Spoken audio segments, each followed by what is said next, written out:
Well, today's episode is going to be more on the Japanese wrestling scene. First one, we got the latest Gatoh Move ChocoPro show that only has two incredible matches, but also going to review past events, one by Tokyo Yoshi Pro that took place on April Fool's Day, and also another one by DDT Pro Wrestling. So all of that will be reviewed, discussed, and talked about on this episode of Deleted Wrestle Zone.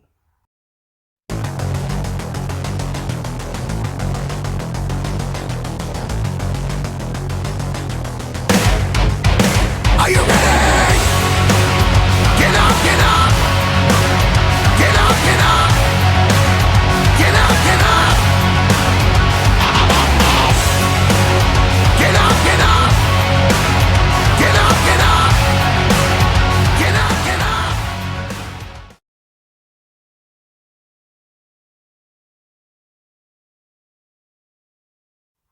Welcome everybody to Deleted Wrestle Zone, all things that is pro wrestling with AEW, NXT, New Japan Pro Wrestling, Impact Wrestling, the National Wrestling Alliance, various promotions, wrestlers, matches, and championships.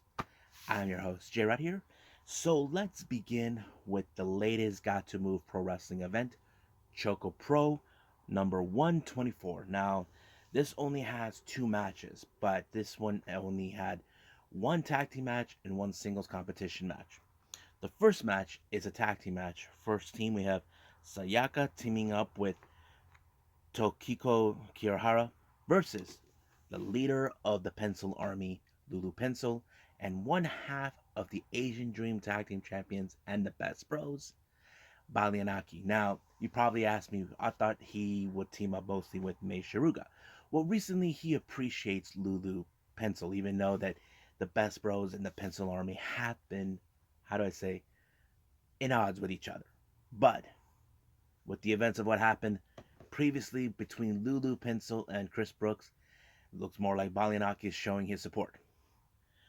But however, I think in this type of match, I think it played out pretty well because it did show, okay, Balianaki would do what he can to support Lulu after her badly lost to Chris Brooks. And of course, Lulu doesn't care if she doesn't pick up the victory long as her team wins. That is something that she appreciates.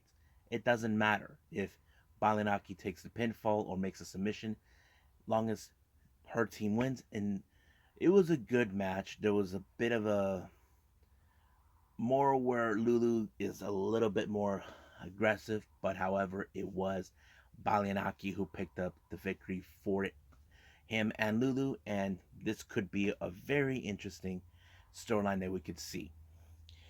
Now, the next match we have, of course, the other half of the Best Bros and Asian Dream Tag Team Champion, Mei Shiruga taking on the high energy Koishikawa.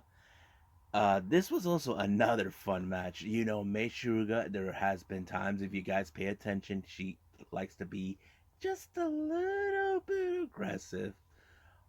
But you can guess in every moment that she is trying every technique to win her matches no matter the cost. But of course, she uses the window, and that's what she does. But it was a good match. I mean, I think if we can agree or not. Is she good as a singles competitor? Perhaps. But I think I prefer her more as a tag team competitor for now. But she's showing promising as a singles competitor. And of course, she actually won her match with an easy pinfall to allow this to end swiftly in her favor. So the real question is, when will we see the Best Bros team up again? Well, that all depends who will be booked for the show. But for now, I'm just enjoying Gatoh Move. I hope you guys enjoy it too whenever I review this. So let's keep moving forward with Tokyo Yoshi Pro.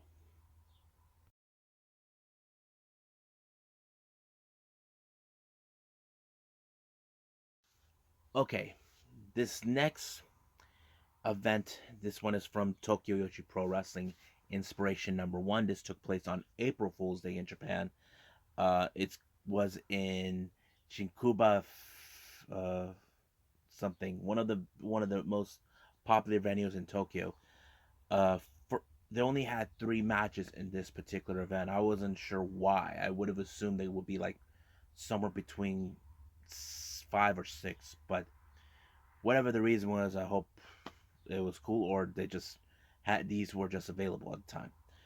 First match of that day was Miyu Watanabe taking on Mizuki. I have to say, Miyu Watanabe has been one of those wrestlers that we actually are paying attention because she has shown a lot of promising. Not to mention her involvement when she faced the Princess Champion, her friend Rika Tatsumi. But Mizuki is also one of those wrestlers that she is very very popular, and she's also one of the promising ones. So it was a good match. I enjoyed it. But however, I think I was a bit biased on this particular match because they're both interesting. They can hit hard, but I wasn't sure what the outcome would be until it was over. It was Mizuki who picked up the victory with an amazing pinfall. The next match, it's between Raku and of course the Princess of Princess Champion Rika Tatsumi. Now, this was a very interesting opener of the match. Ruka comes out.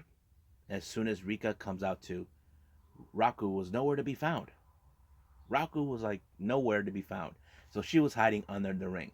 So Rika was looking for her. She went to this one area, kind of like an office, and Raku was right behind her. You wouldn't expect she would show up, but I have to say, I wasn't too much fond of Raku, but I think she plays this little funny girl who tries to play it out. But when it comes to Rika, it's a different story, and I think it played out pretty well. But of course, you can guess right away with the match ending in favor of Rika Tatsumi winning the match. So it was good. I think it was pretty good. Now the main event. Now I'm going to be honest with you. I don't know for sure.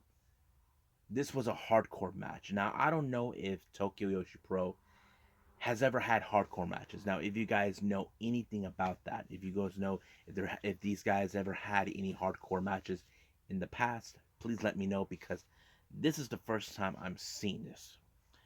The match was between Hikari Noah versus freelancer Rina Yamashita. Now, I mentioned Rina Yamashita on various occasions. She had appeared in Gatoh Move, Freedoms, and Ice Ribbon.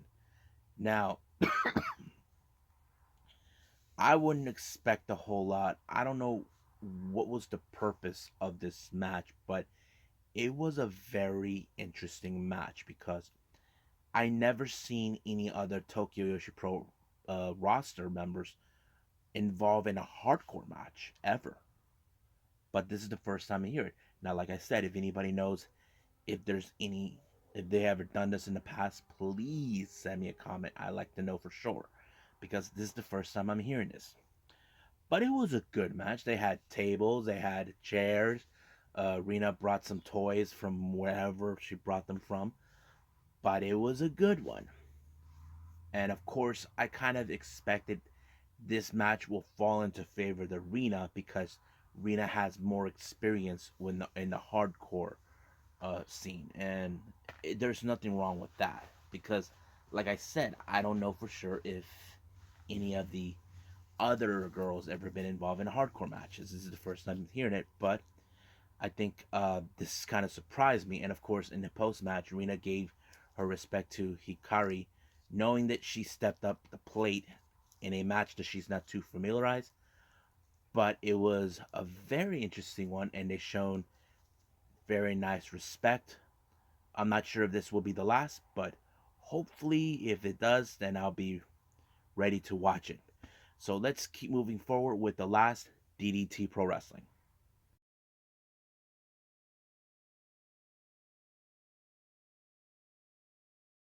Okay, the last review I got here, this is a previous DDT Pro Wrestling event that took place in Nagoya on what was it? February 23rd of this year. This one's called Efforts, Friendships, and Victory in Nagoya 2021. I have to say this event was really good too. I have to say there was a whole lot of things that took place. But let's go from the beginning to the end. Opening match, we had a tag team match. We got Toy Kojima teaming up with Keigo Nakamura taking on Damnation members Nobuhiro Shimatani and Hiroshi Yamato. Now, this is one of those matches where you can guess right from the start. I mentioned Kojima and Nakamura many times over. These are wrestlers that I normally would see if they lose their matches, because you got Damnation, who is in fact the only heel faction or top heel faction within DDT. But it was an interesting match, I would have assumed, and it was of course, um, what's his name, Nobuhiro, who actually picked up the victory for his team.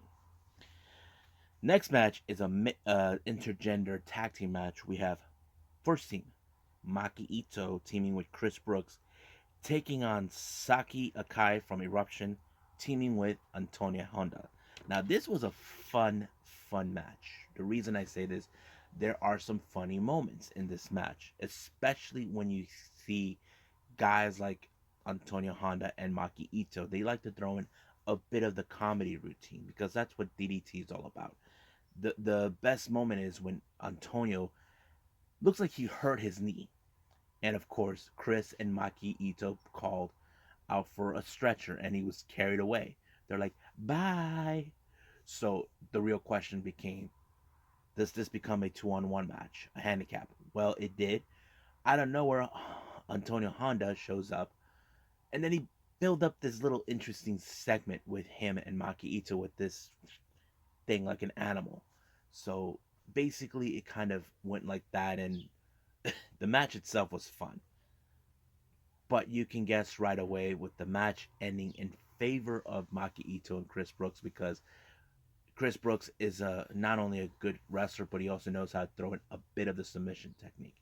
So it did allow for him to pull off a victory for his team. The next match is a battle of behemoths, former friends now turned enemies. Yuki Ino taking on Yuji Ino. Now, the reason these guys have been at each other, Yuki Ino late last year in December joined Damnation, and Yuki Ino was not a happy camper to find out that his closest friend joined Damnation and they've been at each other's throats. But like I said, this is the battle of the behemoths because these guys are huge. Not sumo wrestler huge, but more like huge that they can pick you up and body slam you down on the mat. But it was a good match. But I probably would say this and confess, I was a bit biased because I didn't know how this was going to be the outcome. And of course, to me, it became all the way to Yuji Ino winning the match. And I'm like, okay, it's good. It was good. But I know they can do better with these two guys down the line. Hopefully, we get to see that again. The next match is for the KOD 6-man tag team championships.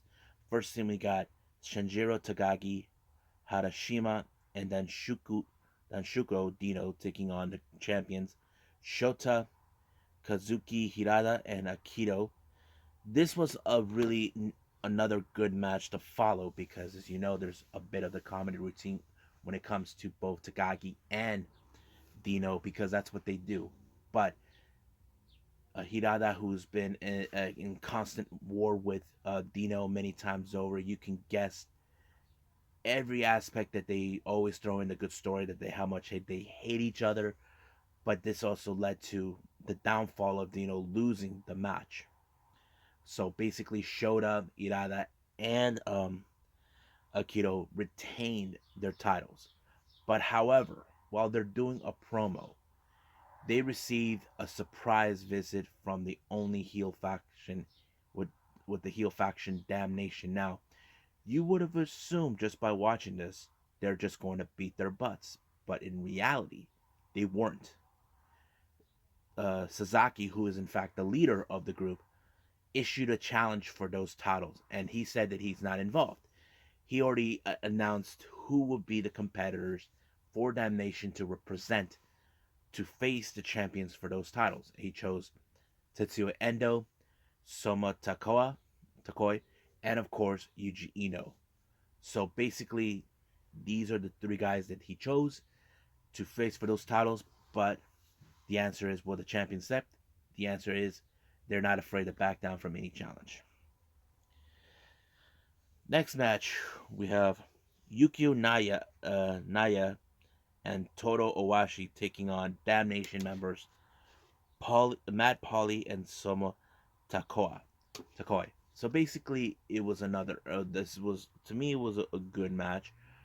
I would have assumed right from the start that Damnation were going to win because that's what they normally do. But however, the reason I like Naya and Owashi was because these two guys are very powerful power hitter type of tag team in this one. For of course Damnation, the only power hitter is Matt Polly. But if he teams up with Eno, it would have been a different story. But it's not.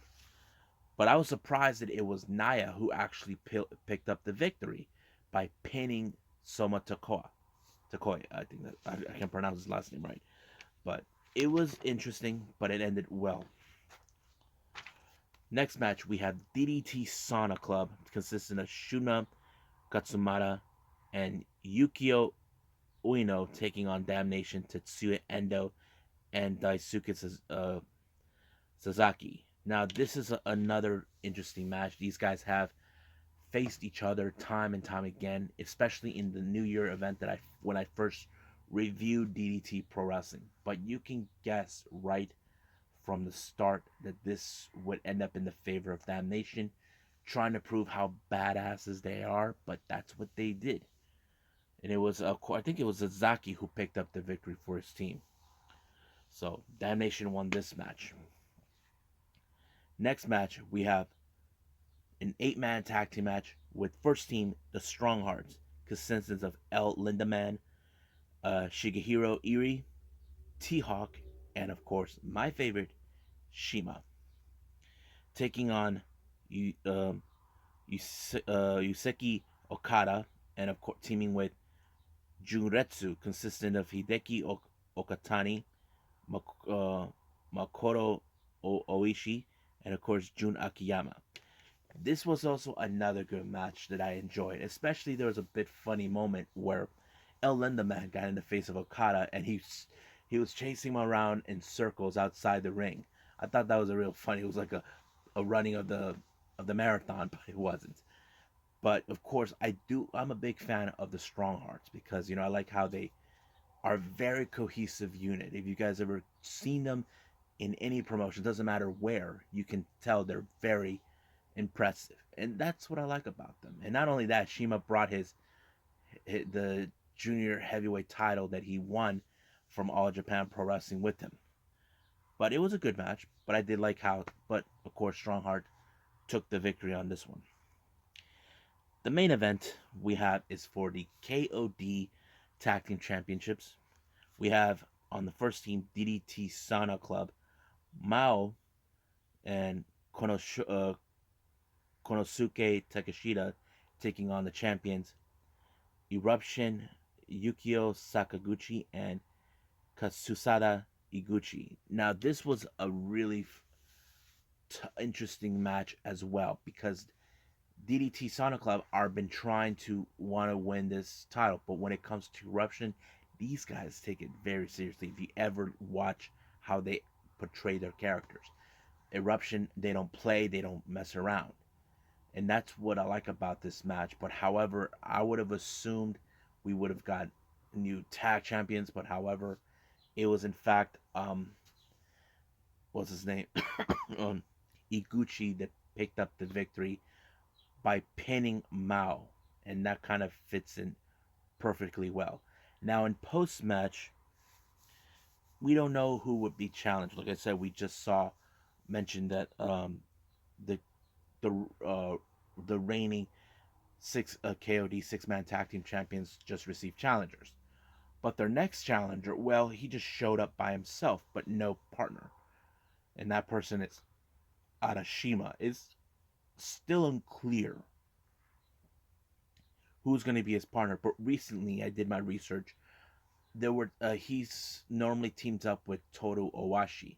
They're known as Disaster Box. Now it's unclear whether if he and Owashi will be teaming up, but it's still unclear on that. The Irashima did not say anything, but he remained quiet, but confident that he could actually dethrone Eruption.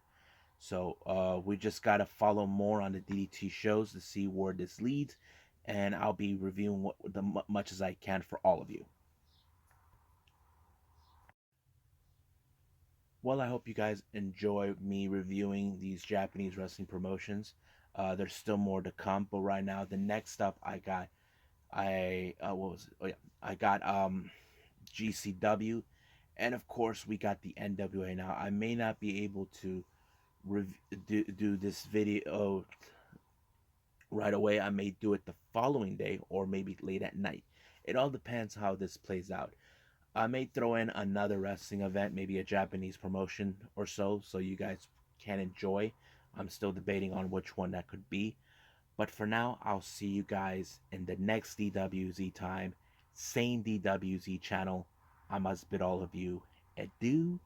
So goodbye. Mwah, and have a nice day. Bang.